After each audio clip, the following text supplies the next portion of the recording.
Iya, Bah. Apa namanya? Medan dulu. Singgung. A'udzubillahi minasyaitonirrajim. Bismillahirrahmanirrahim. Assalamualaikum warahmatullahi wabarakatuh. Waalaikumsalam warahmatullahi. Alhamdulillahirabbil alamin. Wassalatu wassalamu ala asyrofil anbiya'i wal mursalin wa ala alihi wa sahbihi rasulillahi azmain. Asyhadu an la ilaha illallah wa asyhadu anna Muhammadan abduhu wa rasuluhu la nabiyya ba'. Tuan-tuan dan puan-puan, pertama-tama marilah kita panjatkan puji dan syukur kita kehadiran Allah Subhanahu wa taala yang mana sampai saat ini karena izinnya lah juga dan karena rahmatnya kita masih lagi diberi kesempatan oleh Allah Subhanahu wa taala untuk berkumpul mengaji pada malam ini. Dan selawat bering salam kita sampaikan kepada junjungan kita Nabi besar Muhammad sallallahu alaihi wasallam. Sebelum saya melanjutkan, saya hendak berterima kasih kepada saudari kita Ibu Neneng Yusnita Simanjuntak ya, yang telah menuliskan buku ini ya. Buku ini adalah tulisan dari ayah saya dan tulisan dari Tuan Guru Ifwardi yang telah dibukukan sehingga kita semua bisa membacanya secara langsung. Nah, jadi sekali lagi saya ucapkan terima kasih buat Ibu Neneng Yusnita ya. Nah, mudah-mudahan ini berguna bagi kita semua. Dan mudah-mudahan juga saya bisa menjelaskan apa yang dituliskan oleh Tuan Guru muda dan Tuan Guru kita nih, Tuan Guru Ifwardi ya. Saya mulai. Bismillah.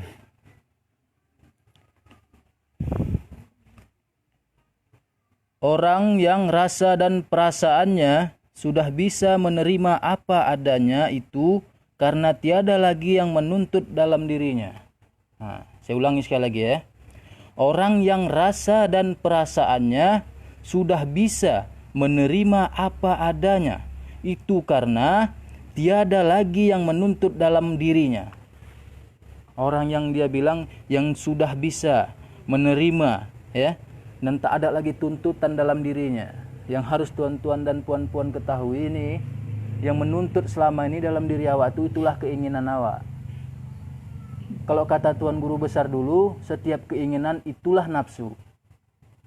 Ternyata yang nuntut selama ini dalam diri kita ini nafsu. Maka disuruh buang keinginan agar tidak lagi kita terikut oleh nafsu itu tadi. Dan di sini dia jelaskan orang yang sudah tidak lagi ikut dengan nafsu itu tadi dia sudah bisa menerima segalanya yang sudah ditempatkan Allah dalam pandangan Allah, yang sudah ditempatkan Allah dengan pendengaran Allah itu tadi, yang sudah ditempatkan Allah dengan perkataan Allah itu juga. Dan di sini maknanya tuan-tuan dan puan-puan, derajat ini bukanlah derajat awak nih ya. Ini derajat Tuan Guru nih. Saya pun ragu nak nyampaikannya nih. Orang yang sudah tidak berkeinginan lagi dia. Yang sudah tetap pandangannya kepada Allah Ta'ala itu. Kalau kata Tuan Guru semalam, pengertian tauhid adalah mengesahkan segala sesuatu itu kepada Allah. Mengesahkan. Berarti duduklah tauhidnya. Ini orang yang telah duduk tauhidnya, tuan-tuan dan puan-puan. Coba kita pandang dulu, udah duduk enggak tauhid kita nih?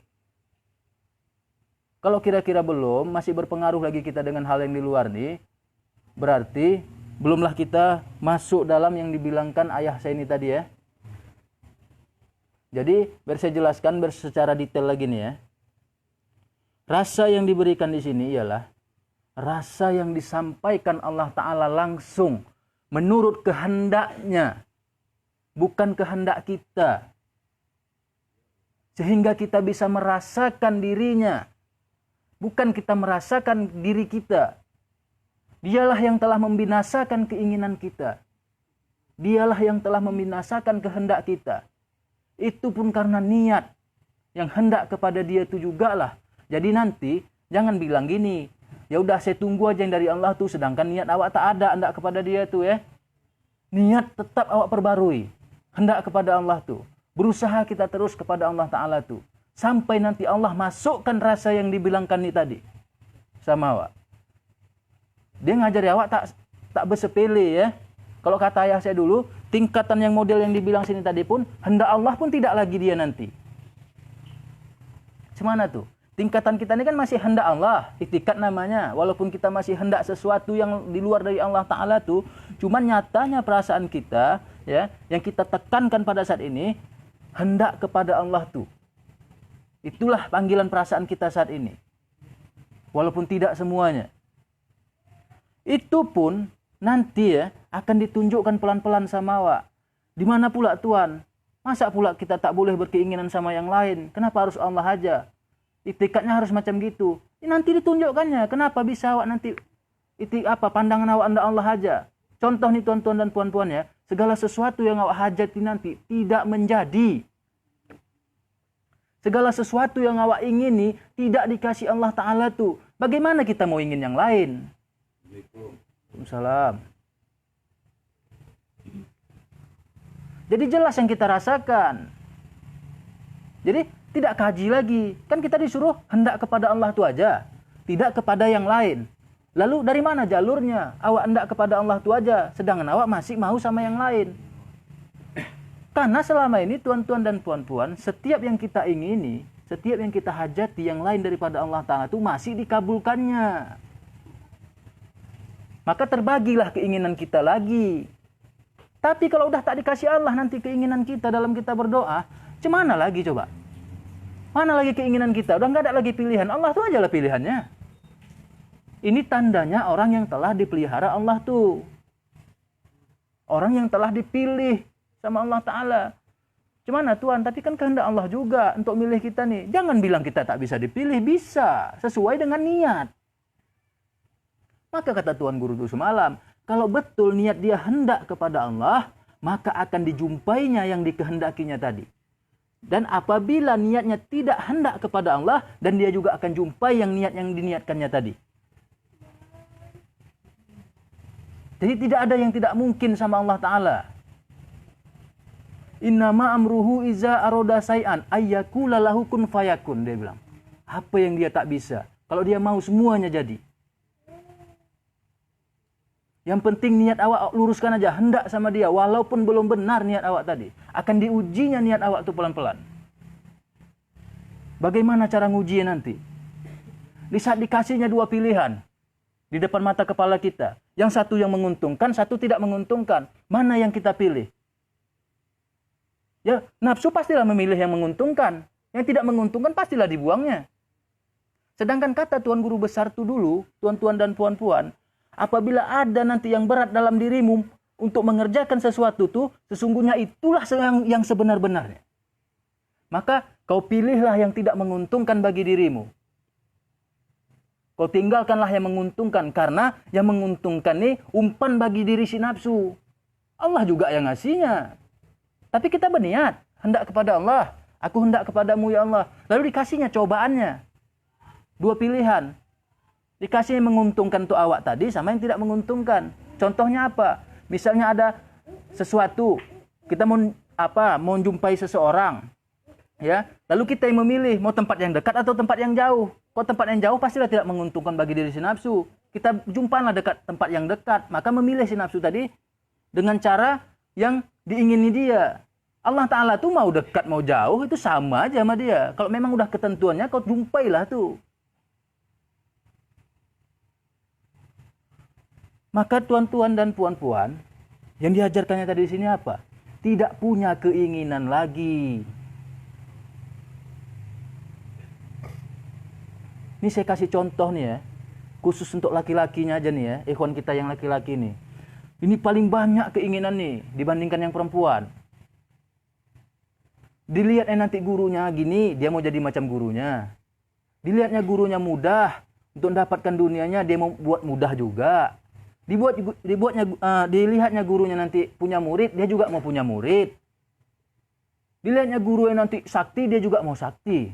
Inilah panggilan si laki-laki ini ya, ikhwan kita nih yang laki-laki ini ya. Maka buang tuh. Perempuan lebih mudah dia untuk menghilangkan yang itu. Dia nggak ada unsur sesuatu dalam dirinya.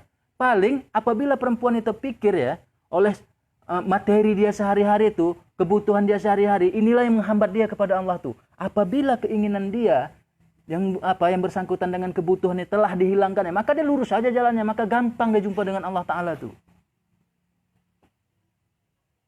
Ini saya tekankan bagi laki-laki nih. Paling banyak kehendak dan keinginan dia nih. Makanya ayah saya bilang dulu, jangan ada punya keinginan ini, jangan ada punya keinginan itu, jangan ada hendak dapat ini, jangan ada hendak dapat itu. Ya, jangan ada hendak begini, jangan ada hendak begitu. Buang tuh semua.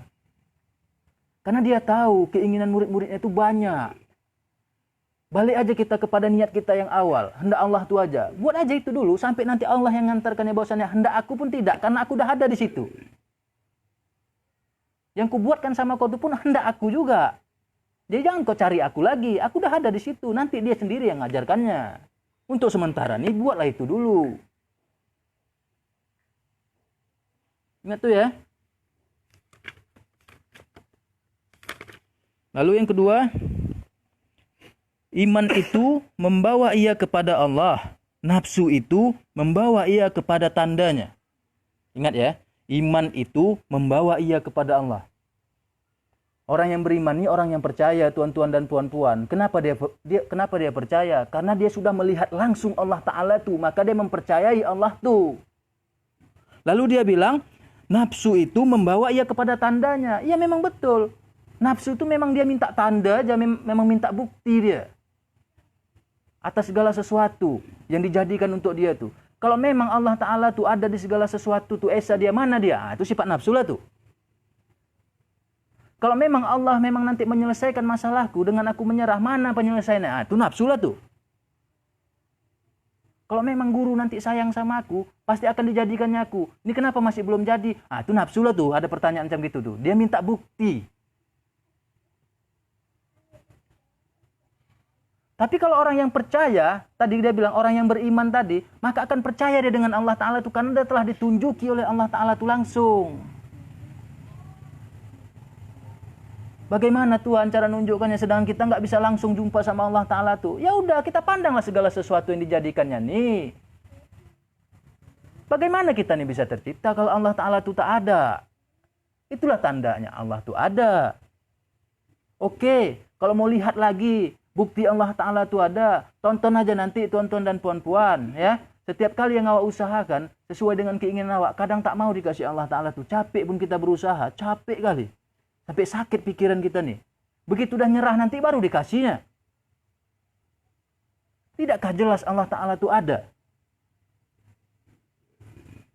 Lalu setiap hari dia, maka saya kasih tahu jalannya nih ya. Tuan-tuan dan puan-puan, penyaksian namanya ini. Kalau kata tuan guru itu dulu sama saya itu. Apabila kita saksikan, ya Allah Ta'ala tuh mendatangkan satu sebab dan dia juga yang menyelesaikannya. Dan awak saksikan Allah Ta'ala yang berbuat dalam diri awak ini, sesungguhnya itulah namanya syahadat. Maka mengakulah pada saat itu Rasulullah. Asyhadu an la ilaha illallah wa asyhadu anna Muhammadar Rasulullah. Telah disaksikannya Allah Ta'ala itu pada saat itu. Yang berbuat atas dirinya. Maka datang timbul pengakuan dia. Langsung keluar dari mulutnya. Tanpa disengajanya. Kita bagaimana kita dikatakan kita nih udah ngaku sedangkan kita belum ditunjukkan apapun sama Allah Ta'ala. Udah belum nih kita ditunjukkan sama Allah Ta'ala? Segala sesuatu itu memang datang dari dia. Kan belum ada kan? Bukan dia nggak mau nunjukkan, ditunjukkannya setiap hari tunjukkannya. Cuman kita tidak ada ke situ pandangan kita. Coba nanti tuan-tuan dan puan-puan, jangan ada daya kita, jangan ada upaya kita, jangan ada keinginan kita untuk menyelesaikan sesuatu. Kasih aja sama Allah Ta'ala tuh. Walaupun itu bentuknya menguntungkan untuk awak. Kalau memang hak dapatnya tuh, kau nak nonton Allah Ta'ala tuh. Berusaha kali pun awak nanti tak juga. Tapi Tuhan, ya yang saya tahu lah nih ya, kalau udah Allah Ta'ala mengabulkan setiap doa hawa yang awak pinta, apalagi bentuknya dunia ya, itu menandakan Allah Ta'ala tak sayang sama kita. Allah Ta'ala nak nyesatkan kita. Semakin takjub hati kita kepada dunia tuh. dengan sesuatu yang dijadikan Allah Ta'ala tuh. Jujur aja lah dalam perasaan kita. Kalau kita dikasih rezeki, kita takjub, kita senang sama rezeki yang dikasih, bukan sama yang ngasih rezeki. Ya enggak? Maka seharusnya yang pandang bagaimana? Dari mana rezeki ini datang? Dari Allah. Bagaimana aku untuk mendapatkan rezeki ini? Tenagaku dari siapa? Dari Allah. Lalu hukumnya bagaimana? Agar Allah Ta'ala ngambil haknya juga. Sedekah, berarti ini dari Allah juga. Yang mana aku punya? Kan gak ada. Maka pandangan orang yang mengesahkan Allah Ta'ala itu yang telah duduk tauhidnya macam gitu. Segala sesuatu dipulangkannya sama Allah Ta'ala tuh. Tidak ada yang lain dari Allah Ta'ala tuh, gak ada. Lebih bagus gitu lagi, kata Tuan Guru semalam. Awak pandang Allah Ta'ala datangkannya. Awak serahkan diri awak. Awak hinakan diri awak. Awak lemahkan diri awak pada saat itu. Awak tonton Allah Ta'ala menyelesaikannya. Itu lebih baik dibandingkan kita mencari Allah tengah malam begini gaya. Tidak ada Allah tuh di situ kalau memang keinginan awak untuk membuat itu. Tidak ada. Berarti masih ada kuasa kita untuk melihat dan memandang Allah Ta'ala tuh.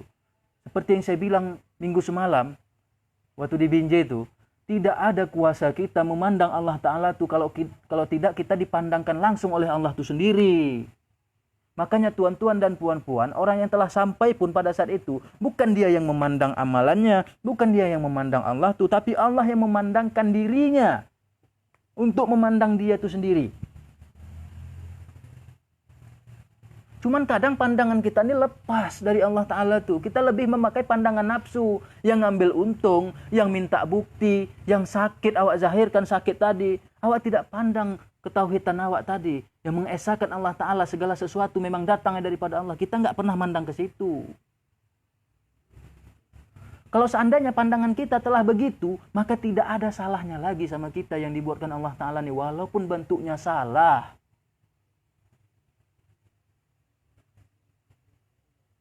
Ini masih mempermasalahkan sesuatunya kita nih.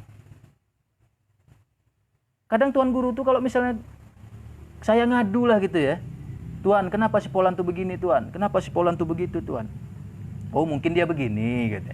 Mungkin dia begitu. Ditenangkannya juga perasaan saya. Lalu datang kata dalam perasaan saya pada saat itu. Guru kau nak nunjukkan sama kau tuh. Kau harus pandangan kau tuh harus mengesahkan Allah Ta'ala tuh. Jangan kau salahkan sebab lagi. Allah Ta'ala tuh yang buatnya. Dari Allah tuh semua. Asal tuan-tuan dan puan-puan tahu nih ya. Basar Allah tuh. Ya, pandangan Allah tuh itulah dia. Tidak ada lagi salah yang awak pandang dalam dunia ini yang dijadikan Allah Ta'ala tuh. Itulah pandangan Allah tuh. Esa pandangannya. Begitu juga samanya. Pendengarannya. Tidak ada yang salah yang didengarnya. Semua itu benar. Karena dia nampak. Kerja Allah tuh di situ. Pada saat itu awak telah dikasih Allah Ta'ala. Kemampuan ya. Ataupun dititipkan Allah Ta'ala awak. Hak Allah Ta'ala tuh sama awak. Agar awak bisa melihat. Mendengar. Dan berbicara. Selayaknya Allah Ta'ala tuh. Makanya orang yang udah duduk di dalam makam yang ini tadi, yang keluar dari mulutnya itu kalamullah aja. Perkataan Allah aja. Tidak ada perkataan dia lagi. Maka Rasulullah itu sebenarnya tuan-tuan dan puan-puan tidak ada perkataan dia yang keluar dari mulutnya. Kalaupun itu pun jadi hadis, tuan-tuan dan puan-puan, itu perintah Allah yang disuruh sampaikan kepada umatnya. Itu perkataan Allah semua. Maka nanti orang yang telah duduk ya, ke makam yang ini tadi, ke tingkatan yang ini tadi, tidak ada lagi kata-kata dia.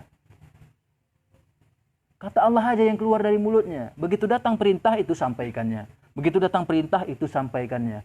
Maka itulah yang nanti yang akan terjadi. Tapi hati-hati. Siapa saja nanti yang menolak ya, yang nanti menghadang ataupun tidak suka dengan penyampaian yang ini tadi, maka musuhnya Allah Ta'ala itu langsung. Makanya apa kata Allah Ta'ala? Barang siapa yang memusuhi waliku sama dengan dia memusuhi aku. Karena apa? Wali Allah Ta'ala itu pandangan dia pandangan Allah. Pendengaran dia pendengaran Allah. Perkataan dia perkataan Allah itu langsung. Yang dipandangnya tuh yang dipandangkan Allah, yang didengarnya yang didengarkan Allah, yang dia cakapkan tuh pun yang dicakapkan Allah. Lalu itu yang dibantahnya. Tidakkah dia bantah Allah Ta'ala tuh langsung? Musuh bagi diri Allah Ta'ala tuh langsung dia. Contohnya ada. Bukan nggak ada, banyak kita tahu riwayat-riwayat perjalanan-perjalanan zaman dulu tuh begitu dia. Tapi juga awak ngambil apa? Yang bantah Allah Ta'ala tuh itulah nafsu.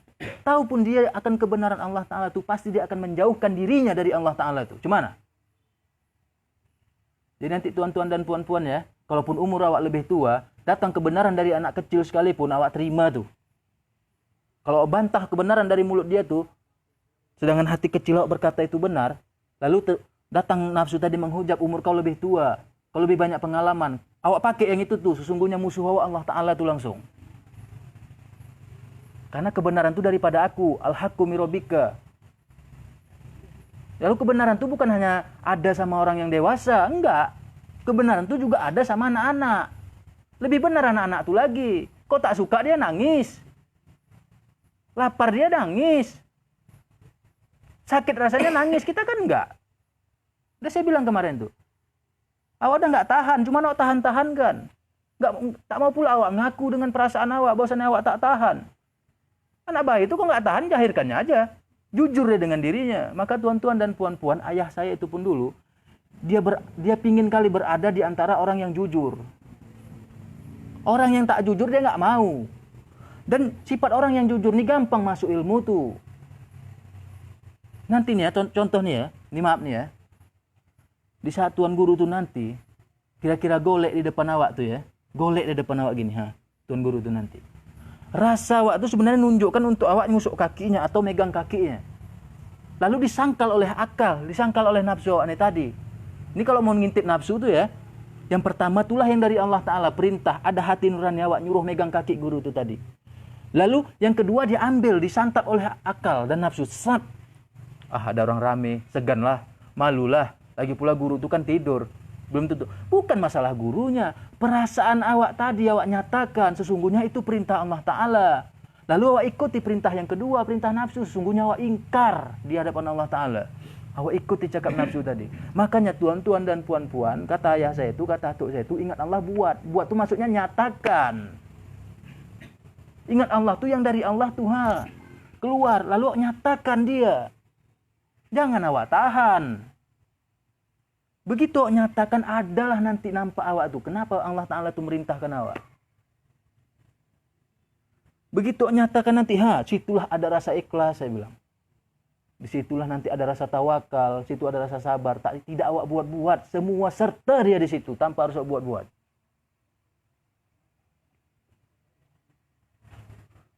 Ini balik lagi ke rasa Allah jadinya kan? Maka alangkah berharganya rasa Allah tuh sama awak. Cuman sama kita nih masih belum terasa rasa Allah itu bagaimana. Masih berharga lagi rasa-rasa yang lain tuh. Bagaimana rasa Allah enggak datang sama awak sedangkan rasa yang lain tuh masih berharga. Allah Ta'ala tuh tidak mau dia terduakan oleh apapun. Tuan-tuan dan puan-puan. Walau dengan rasa senang sekalipun. Gimana tuh? Misalnya kita ditunjukkan ya. Ditunjukkan surga sama Allah Ta'ala. Tang surga. Senang kita mandang surga nih tadi. Sesungguhnya rasa senang kita nih tadi adalah hijab kepada Allah Ta'ala tuh. Kenapa yang kau senangi yang kuciptakan? Bukan aku yang memberi itu tadi. Bukan yang menciptakan itu tadi. Maka ini berat mainnya tuan-tuan dan puan-puan. Rasa senang aja pun tak boleh terlintas dalam perasaan awak. Ini apalagi awak masih senang sama sesuatu yang dijadikan Allah yang bentuknya materi. Uang, harta, keadaan apapun itu. Masih senang kita dengan yang itu tuh. Masih susah kita kalau misalnya kita nggak dapat yang itu. Ya masih jauh dari Allah Ta'ala. Ini berlaku untuk semuanya, termasuk saya. Jadi pandangan orang yang mengesahkan Allah Ta'ala tadi dia tidak ada begitu lagi. Mau dia dikasih Allah, mau tak dikasih Allah, mau dikasih makan, mau tak dikasih makan, asalkan Allah yang ngasih, itulah ketentuannya, itu yang diterimanya. Yang penting dia minta keridhaan Allah di situ. Belajarlah kita masing-masing nih tuan-tuan dan puan-puan ya, agar bisa lagi kita mengintip yang dari Allah Ta'ala itu dan menyatakan yang dari Allah itu. Maka apabila kita nyatakan, maka akan terkikislah nafsu awak tadi. Dinding awak kepada Allah Ta'ala itu. Ini kunci ini tuan-tuan dan puan-puan. Sekali aja awak nyatakan yang dari Allah Ta'ala itu, maka akan berkuranglah daya tahan si nafsu tadi. Sekali aja. Coba tes dulu. Kadang yang dari Allah ini nanti dia tak masuk akal.